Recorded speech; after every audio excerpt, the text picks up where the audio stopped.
Appreciate you being here. This is Coach to Coach. If you're thinking it's something else, then you might want to get up and go, and you certainly won't offend me by leaving at any time. I understand being the 11 o'clock session sometimes that the lunch bell does ring. I taught middle school kids for a long time, and there's a time when their lunch thing kicks in and you might as well quit doing what you're doing because they're going to lunch. Or they may not leave the room, but they're going to lunch. So I understand that. So I appreciate you being here.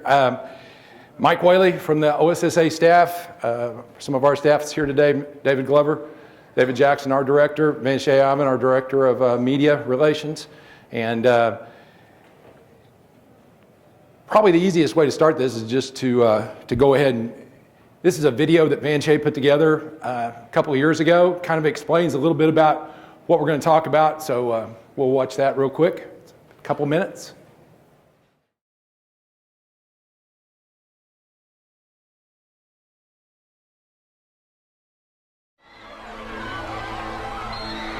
Coaching is one of the most impactful professions in our society today. The impact from one individual coach can change the life of a student, direct a student's path that has no focus or goal toward a future that is full of promise. All of us who sit in this room today have been influenced to the profession of coaching because we have been impacted by the actions of a coach. Rewards in the world of coaching are priceless, but they are not always tangible. The opportunity to share in the experience of winning, to assist a team or individual in overcoming adversity, and to witness firsthand the growth of young people to adulthood can be measured in any terms recognized in our society. No other profession today provides the opportunities that coaching does. As wide and as varied are the methods, so are the reasons students choose to participate. My reason why I play football is for my family. I run for Coach Holton. I play for my grandpa, who instilled discipline in me. My reason why is for school pride. And just like with every other aspect of life, rewards have a price. That payment can sometimes come through the stresses of the world we work in. The seemingly insurmountable obstacles at times in coaching can lead to burnout and frustration, which ushers in an early exit from the profession. That is our concern.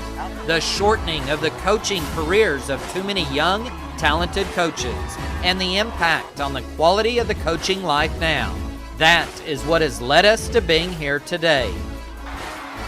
How do some coaches make it past that initial dismal phase? What is the insight longtime coaches possess that younger coaches do not? Maybe by choice, maybe by accident, these coaches have found the work-life balance that has allowed them to deal with the stresses of coaching and to avoid, or at the very least, overcome that burnout that takes coaches out of the profession. That is why we are here today, to identify some of the prime triggers for stress, engage in meaningful conversations, provide valuable resources to aid in achieving the balance between the coaching life and the real world, thus extending the coaching lifetime of a generation of coaches while increasing the quality of the coaching life now.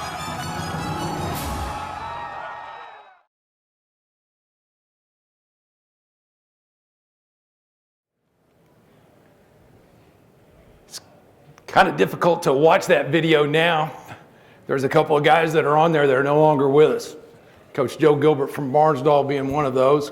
Coach was inducted to the National Federation's Hall of Fame a couple of years ago.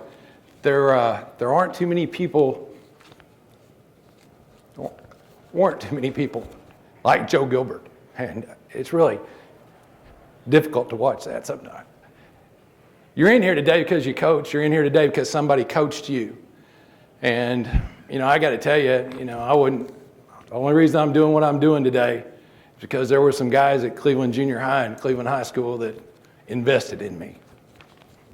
And then I wanted to be like them. What a mistake. What an error. What a life. It's been that kind of situation for me and for many of you. I know that's why you're here today.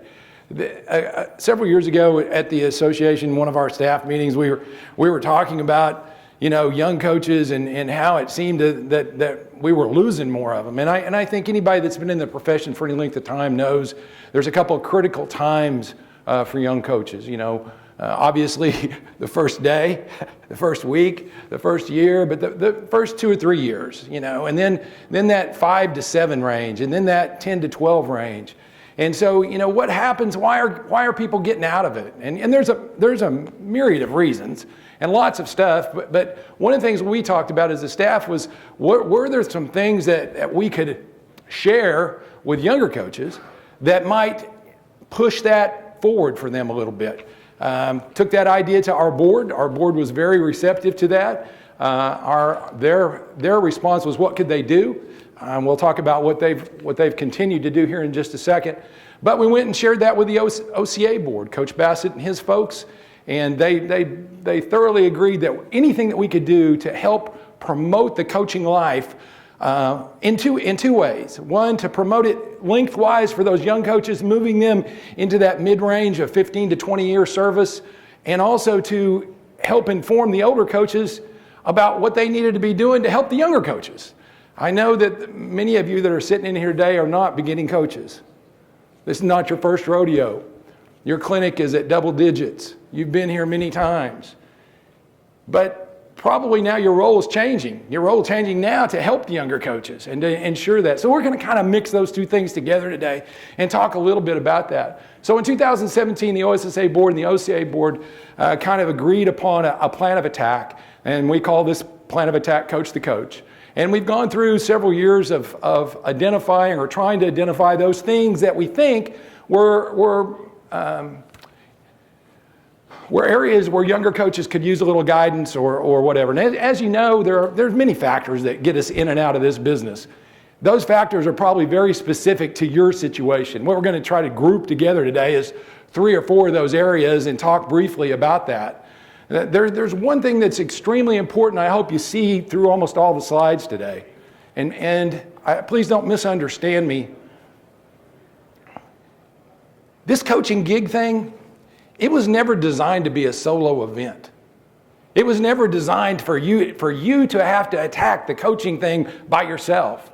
In fact, it was designed pretty much just the other way, to lean on others, to depend on others, to get information from others, and it was also designed for others to help you. I mean, I still, and many of you older coaches that are here in the room, remember the person that, quote unquote, took you under their wing when you first showed up at that first job, that first day.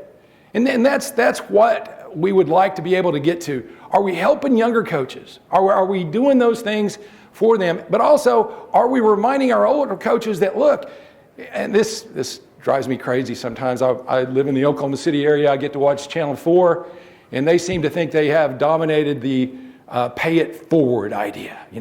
We at Channel 4, pay it forward. No, coaches have been paying it forward since the beginning of time. It's the first group I ever met that would help people and then go out and try to beat their brains in the next night. But that's what this profession did, because that's how important it is to the young people we have today. And that's another story, and hopefully we'll get to some of that. But as you looked at these slides today and we listen and talk a little bit, think about, are you the mentor person or are you the person that needs a mentor? And it could be different in different areas of your life. I know I'm getting close to a number that's a little scary for me. I'll be 65 the next time. And that's extremely, now some of you that's going, oh yeah, you're still young, I get it, all right, good. But there are still people in my life I consider my mentors. There are some men at my church who I look to for all type of leadership and role modeling and doing all those kind of things. So I think we all go through life on both ends of that. So as we look at these things today, and I guess some of you are panicking now because you're seeing that slide and you're going, oh my God, he's going to go mathematics on us. Yeah, I'm a math guy. I always try to work the math stuff into everything. This is a picture of the normal curve, the bell curve. And if you've been in any kind of mathematics study at all, you get to look at this thing. And the thing is it's a mathematical description of things that we know as coaches and human beings, okay? It's called a bell curve because it looks like a bell. Hello. But it's a normal distribution. If you take supposedly any grouping of anything and you qualify it or use some way to count it in certain ways, it's going to distribute itself pretty much like this. If we take the group that's in this room and we line up by height, for the most part, it's going to look something like the bell curve. There's going to be some folks on one end that are very vertically challenged. There'll be some folks on the other end that are not vertically challenged. The idea behind the bell curve is this, and you know this. You know this if you've taught any classrooms at all, you've been in any room at all, you know the bell curve, but you know this about the bell curve. There are some children in your classroom that it doesn't make any difference what you do as the teacher. It makes no difference to them at all. You have people up here on the far side or the right of that bell curve, they're going to learn in spite of you. They're going to get it, and you didn't even try to teach it to them. But there's also those kids at the other end of the bell curve. And you could put on the best dog and pony show, and you could have every lesson prepared, and you could go through all that. They're not learning. The majority of the folks hang out in the middle.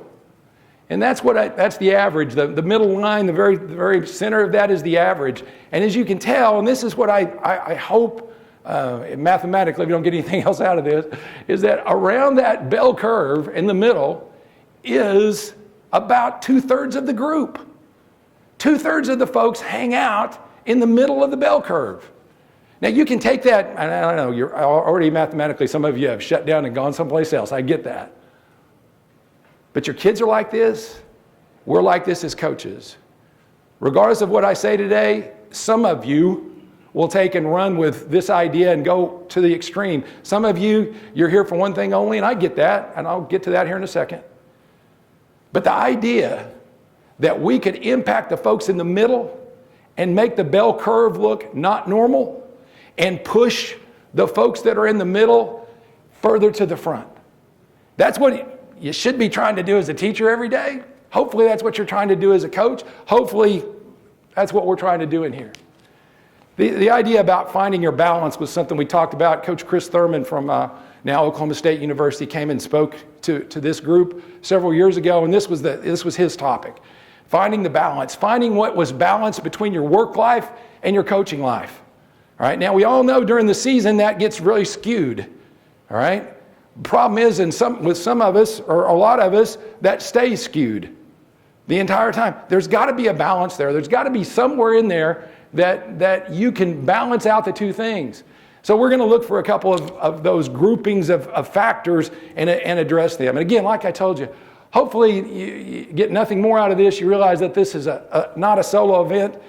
And the other thing is this is what drives me crazy about, I'm easily driven crazy, I guess. There isn't a coach sitting in this room today that would not go to a practice or to a game without a plan. Now, it may be right here, okay? And depending on if you're a staff of one, that may be where it is. But most of you are going to write it down, going to have a practice plan, you're going to distribute it to everybody, you want everybody to be on the same page and doing things. The things that we're going to talk about today, which were concerns for the group, are things that people traditionally don't make a plan for. And if you don't make a plan, you have no way to measure whether you're successful at it or not. Even if you don't get there.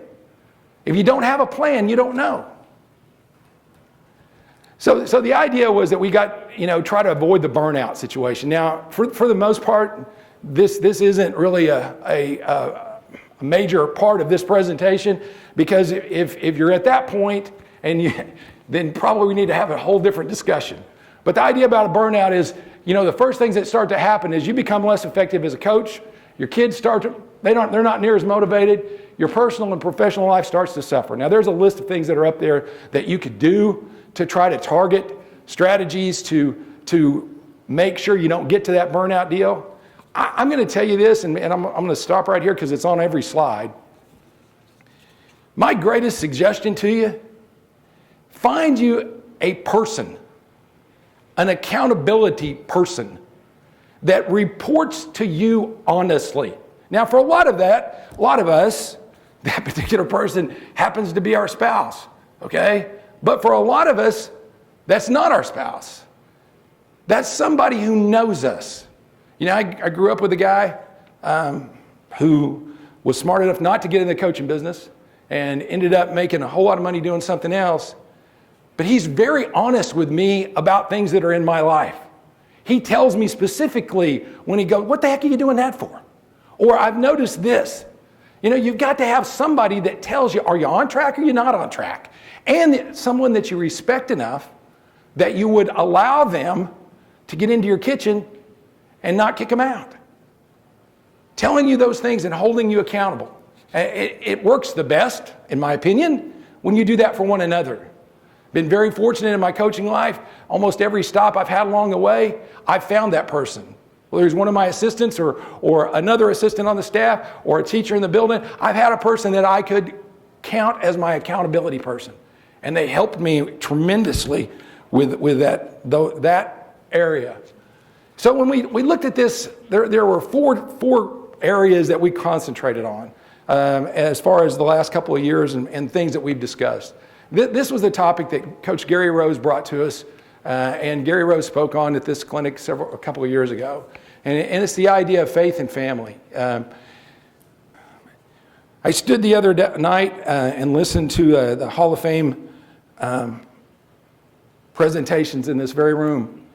And every one of those people that were called to the stage had all these things to say about their family. That afternoon, Saturday afternoon, I had been in Shawnee at the Oklahoma Officials Association Hall of Fame. And every official that stepped up to be inducted, the first group that they recognized was their family. And in fact, so much to the point that a couple of them couldn't even continue. They just walked off the stage. They started to thank their family. And what are you thanking them for? You're thanking them for all the time you're away from them. This is a very demanding profession. Now, if you're lucky and fortunate enough that you can include your family in what you're doing, if you are one of those rare people that get to coach their own kid, oh. Now, in my particular case, my child told me specifically early on, Dad, you do not need to be my coach. That's not, and of course, you know, that would have, okay, it worked best for us. But if you're away from your family, as much as coaches are away, then you need to understand that when the season is not on, you know, Coach Rose talked about a couple of different things. This first, that it demands your family support. If they're not going to support you, you can't be successful. And the other thing is that you got to figure out some way that when you're not coaching or you're not involved in the game plan or you're not in season, however you want to look at that you intentionally do things family-wise to make that time valuable. And again, come back to making a plan. I think you got to be intentional. I think that's, of the first 20 years of my coaching life, I will tell you that that's the thing I did the worst. The worst. I didn't make a plan for the time away from coaching. I just kind of let what happened happen. And for many of you, this is the same way that it happened for you. This week, this was vacation for my family. This was it. You know, we came to the clinic. That was it. That's what you do. I was raised with a bunch of guys that's the way they were raised too. They got to come to the clinic. The biggest deal was, what kind of pool are they going to have? You know, what kind of pool? Be intentional. Schedule the time. Show them that you value that time as much as they do. Again, as I stood there the other night in the Hall of Fame thing, to me the best part of the whole thing was when it was over with. And the families rushed to their person. And there couldn't be enough pictures taken. And they couldn't get enough people to sit there. Because the family had sacrificed as much or more than the coach had to get to that point. So being intentional about your family time. Now the other thing, Coach Rose put this on there, although in his situation, he didn't have to worry about it too much, as many state championships as he won coaching. But this is a very humbling profession. If you haven't figured that out by now, woe be to thee, because somebody's going to humble you.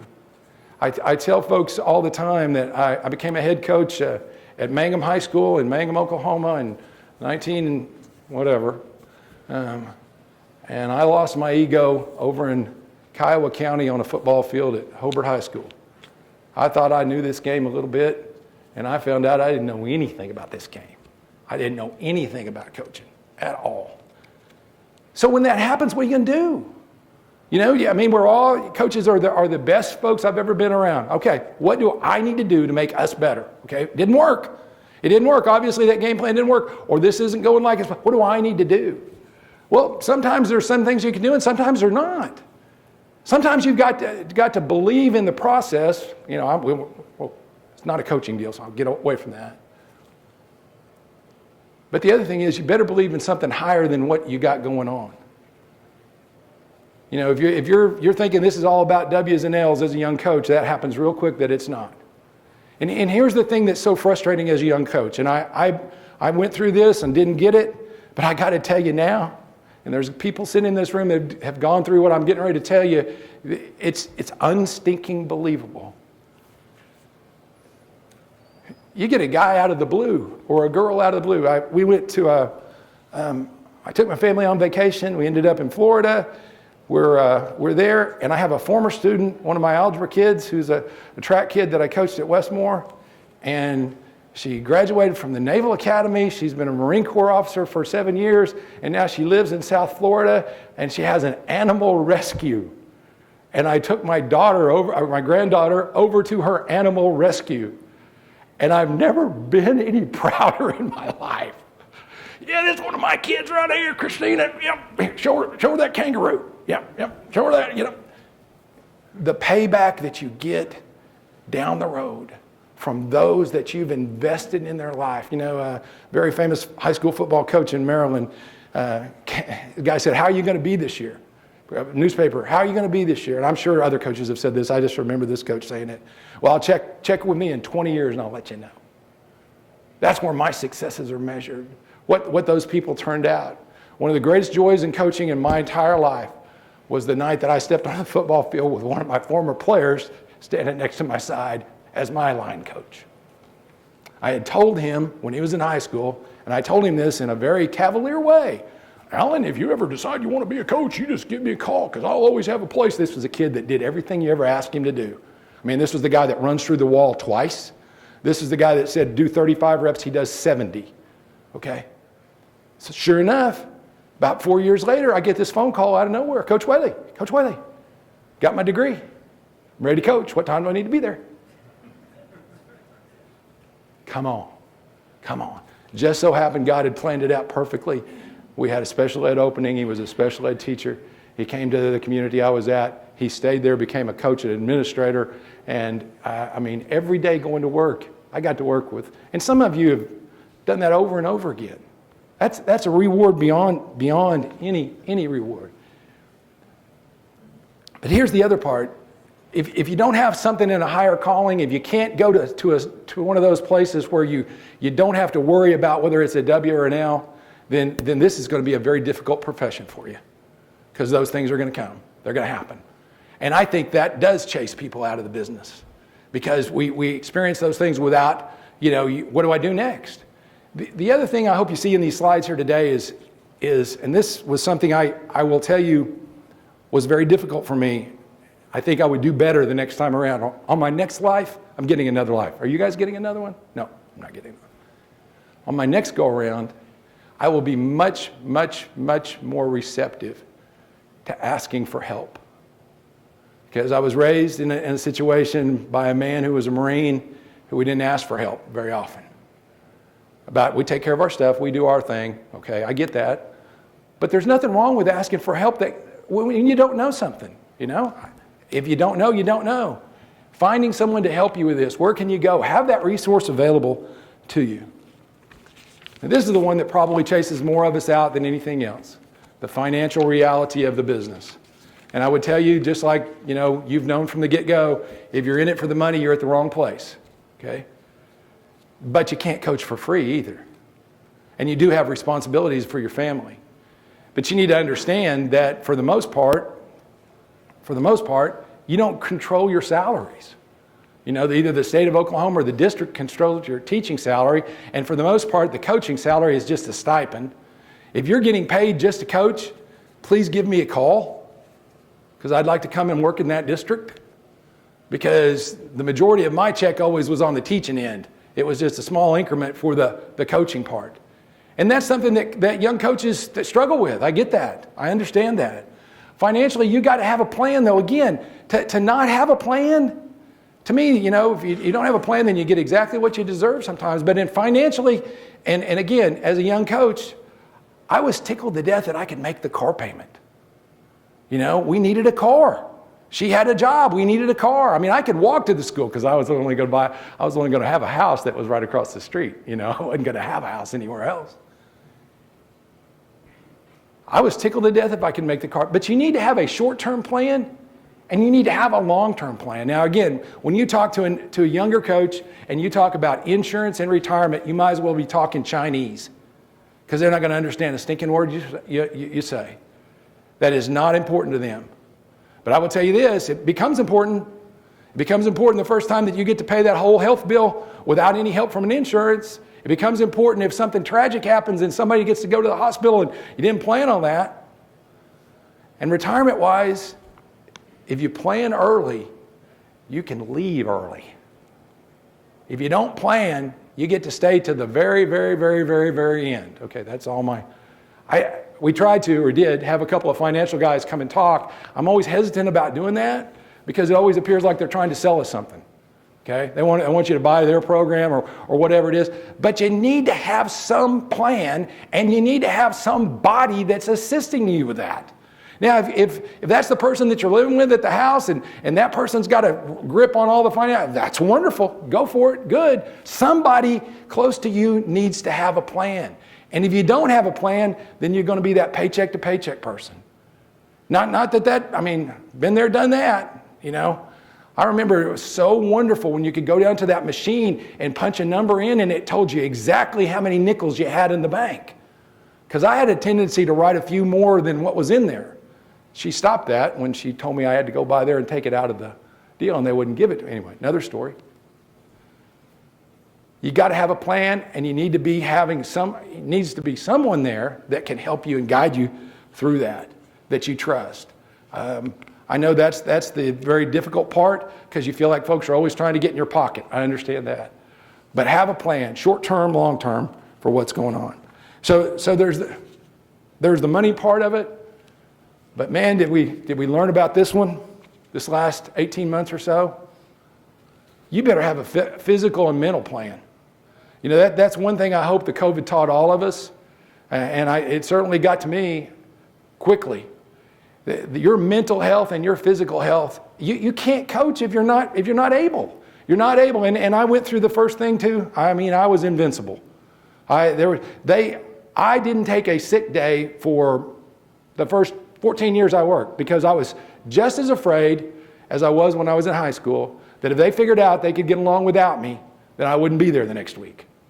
Okay? So I never was sick. I always going up there, always doing. Plan for your mental health. Plan for your physical health. Have a plan. Have an accountability partner that helps you with that. The thing that I hope is that this is a very stressful job. If you don't think that, then you probably do need to get up and go to lunch. This is a very stressful job. If you don't have some plan to cope with that stress, woe be to thee. Now here's the issue, and that's why it's down there at the very bottom in red. What to avoid. There's a really easy way sometimes to avoid stress. I went to college with a bunch of those guys. They figured that out real quick.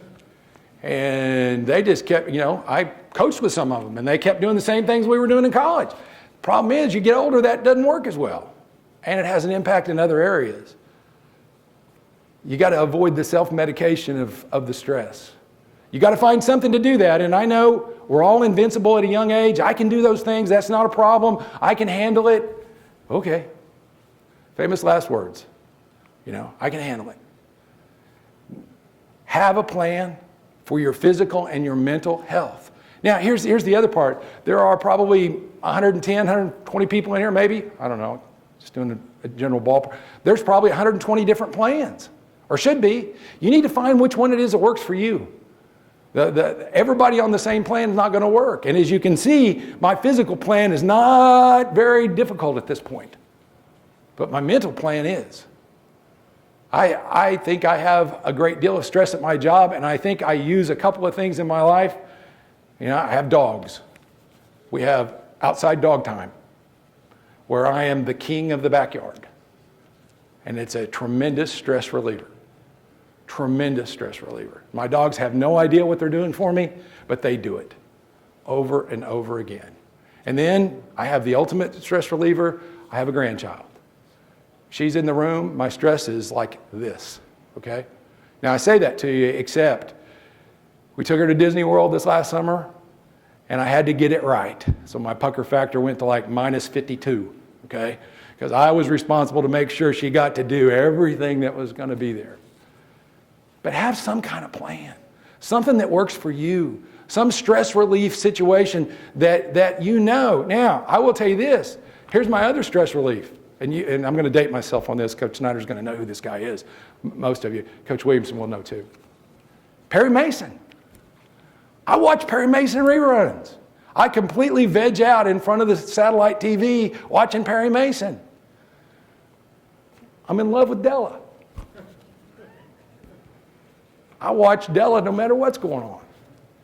But I've watched Perry Mason since I was this big, and Perry Mason does two things for me. He always takes me back to my childhood, and he always solves the problem by the end of the show. And in my life, that rarely happens. But there's got to be some kind of stress relief, someplace. There's got to be a plan, mentally and physically. Here's the part that kicks the young coach's butt time after time after time. You got two jobs. You're a teacher, you're a coach, you're a teacher. Some of you have even more than that. You know, I first started coaching with a guy who drove a bus route. So he had three jobs. He went and got the kids in the morning. You know, he didn't have to do that during the season in the afternoon, but every morning he started off on the bus. Three jobs. Coaching job, teaching job. Of the three jobs, your teaching job is going to terminate your career much quicker than anything you'll ever do on the field, short of abusing some child. I get that. But if you can't take care of business in the classroom, then they're not going to let you hang out very long. And here's the other part. I was raised by an elementary teacher, a fourth grade teacher. I could tell you by the time I was 12 years old what a fourth grader should do and couldn't do, because my mom had talked to me about that over and over again. There are teachers, and my mother was one of them, who said to me very pointedly, well, you'll never be a real teacher. You're a coach. What? They won't let you. They have in their mind already set up that coaches can't be real teachers. Now, she also told me two things. I've tried to do those. At least I did try when I was coaching. If there is an open newspaper at your desk during school time, she threatened to come into my classroom wherever I was and take that from me and hit me with it. And to this day, that's why I never opened a newspaper at my desk. Second thing was, when you're teaching, you dress as a teacher dresses. You don't wear your coaching shorts this was my mother speaking, but it's also about every administrator I ever worked for. You don't wear your coaching shorts in the classroom. Now, I realized I got out there, Mom, I had first hour seventh graders, I had second hour seventh grade math, third hour I had the junior high football. It's not really convenient to, keep changing clothes all day. But any time that practice wasn't going on, I was in teacher gear, okay? Because there's a way you handle yourself as a professional. And that needs to be something that you have made clear to the other people you work with. I am a teacher. Now I will tell you, and I will yell at the top of my lungs, and probably some of you have seen that, I'm a coach too. I could never split them apart. I was the geometry coach and the football teacher. Or was it football coach and the geometry? I don't know. If you can teach a seventh grader how to get into a football stance, if you can teach a seventh grader to shoot layups with both hands, If you can teach a 7th grader to get into the starting blocks and not fall coming out, then you can teach math, you can teach science, you can teach social studies. You can do all of that. The greatest teachers in the world have a whistle around their neck. We all know that. These other folks that don't coach need to see us in that light. But if you don't work at it, you've got to be intentional about doing that. My first teaching job was at Charles Page High School in Sand Springs, Oklahoma. I was a math teacher and assistant football and assistant baseball coach. Sand Springs at that particular time was on a after-school athletic plan. They were on a 6-hour day. I taught 5 math classes. I taught applied math, and then I taught fundamental math. I just got out of college. I didn't have any idea what either one of those was. So I went to the chairman of the math department, and I said, what is fundamental math? What is applied math? I had 3 sections of that. Applied math, you had flunked 1 math course prior to going to applied math. Okay. What's fundamental math? You'd flunked 2. So I spent 2 hours a day with kids that had flunked 2 classes and 3 hours a day with kids that had flunked 1 math class. And I was supposed to be their messiah. So I went to the math department chair. I said, what are you thinking?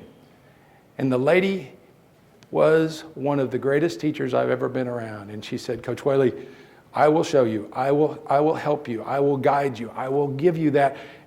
You got to find somebody in the building in your subject area that will adopt you and take you in and tell you all the things that you need to know.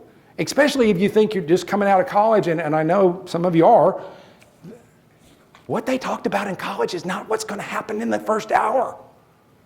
It's not going to be even close to that. And if you don't have the survival skills, and what's the fancy term for that? Classroom management. What's your classroom management like? What do you mean? Can you keep them in their chair? Can you save the furniture? First principal I ever worked for as an assistant principal left one day, and I said, what do you want me to do? He said, I want to have enough furniture to start school tomorrow. Classroom management. Somebody's got to teach you that. And I wish we were doing it in the colleges. I don't know that they can. And I'm not trying to be critical of higher ed. That's not my point. My point is you need a mentor. You need a mentor on your coaching life. You need a mentor on your teaching life. Here's the part that I kind of struggle with. All these things we've talked about, faith and family, money, the teaching job, mental health. Hey, you're going to fail at it. You're not going to get it right. Here's what I hope you do. I hope you attack it like it's one of your teams. Because there isn't a coach in this room today that would say, well, as soon as we mess that up, we're not doing it anymore. We won't. I can guarantee you how not to lose the next game. Don't play it. Don't play the next game. We'll just quit.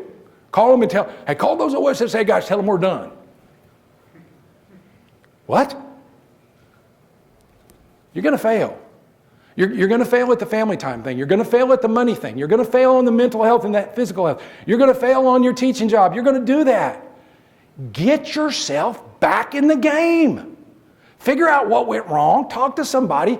What are you going to do if you lose a game? You're going to make a new game plan. I don't know how many people I have talked to in the course of my life, especially when you're talking about the money part of it. Well, we didn't ever save anything I just never did.